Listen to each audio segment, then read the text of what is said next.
সকলোকে পোনপ্ৰথমতে নমস্কাৰ আৰু শেষলৈকে ভিডিঅ'টো চাইহে কমেণ্ট কৰিব আৰু হয়তো শেষলৈকে চালেহে আপোনালোকে বুজি পাব।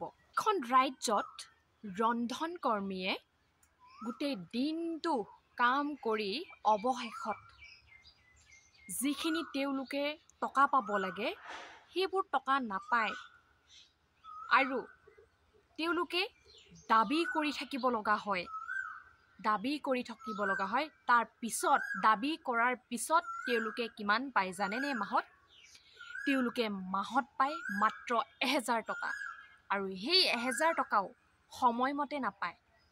সময়মতে যদি পোৱা হ'লে সেই 1000 টকাই বহুত নহয় জানো? কিন্তু সিহঁতে সময়মতে নিজৰ প্ৰাপ্য নিজৰ কষ্টৰ ফল নাপায়। কিন্তু এটা হাঁহি উঠিবলগীয়া কথা, সেইখন ৰাজ্যতে একো কাম বন নকৰি ঘূৰি ফুৰা, একো কাম বন নকৰাকৈ মাহে মাহে কিমান পায় জানেনে? অৰুণোদয় নামত 1200 টকাকৈ পায়। কাম বন নকৰাকৈ 1200 টকা পায়। কিন্তু ৰন্ধন কৰ্মীয়ে গোটেই দিনটো কাম কৰি কিমান পায়? মাত্ৰ 1000 টকা। তাকো দাবী কৰাৰ পিছত তাকো সময়মতে নাপায় সেই পইচাখিনি। আৰু অৰুণোদয়ৰ নামত মানুহে কাম বন নকৰি কিমান পায়? 1200 টকাকৈ। এতিয়া মেইন কথাটো হৈছে মোৰ চিন্তাধাৰাৰ মতে মই ক'বলৈ বিচাৰিছোঁ, মোৰ চিন্তাধাৰাই কয় যে এই অৰুণোদয় নামত যদি 1200 টকা নিদি যদি ক্ষুদ্ৰ উদ্যোগ প্ৰতিষ্ঠান যদি গঢ়িবলৈ অকণমান যদি টকা দিয়া যায়, তেতিয়া হয়তো আমাৰ অসমৰ অসমীয়াই সেই 1200 টকাৰ পৰিৱৰ্তে কিমান পাব? 10,000 টকা এমাহত আৰু 12,000 টকাকৈ লাভ কৰিবলৈ পাৰিব। আৰু যদি ক্ষুদ্ৰ উদ্যোগ যদি প্ৰতিষ্ঠান গঢ়ি উঠিলেহেঁতেন, আমাৰ নিজৰ অসমৰ অসমীয়াই কি কৰিলেহেঁতেন জানেনে?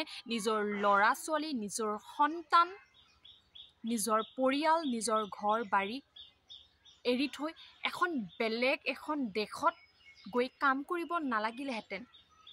গম পাইছেনে? নিজৰ ঠাইত আমাৰ অসমতনো কি কমি আছে? আমাৰ অসমত দেখোন চবেই কয় বহুত ধুনীয়া এখন ৰাজ্য আমাৰ অসমখন। আমাৰ যদি বেলেগ দেশৰ মানুহ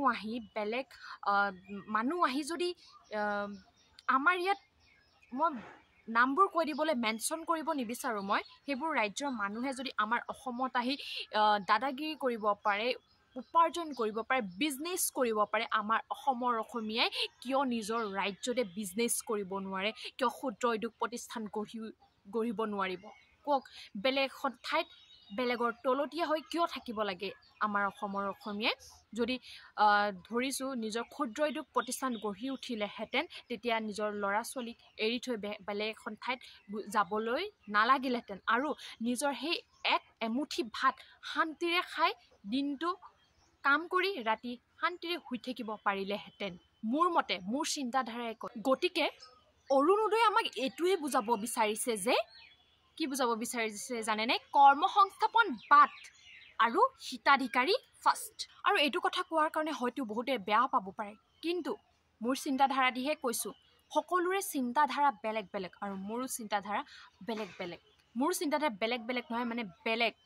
তো যদি কথাষাৰ সত্য বুলি ভাবে তেনে আপোনালোকে মোক ক'ব, আৰু যদি অসত্য হয় তেনে আপোনালোকে কমেণ্ট কৰিব। সেই 1200 টকাটো বেছি নে মাহত নিজৰ বিজনেছ কৰি নিজৰ কিবা এটা যদি আমি নিজেই অকণমান কিবা কাম কৰি সেই অকণমান যদি কৰ্মসংস্থাপন কৰিলোহেঁতেন, তেতিয়া 1200 পালোহেঁতেন নে এমাহত 5000 10,000 পালোহেঁতেন?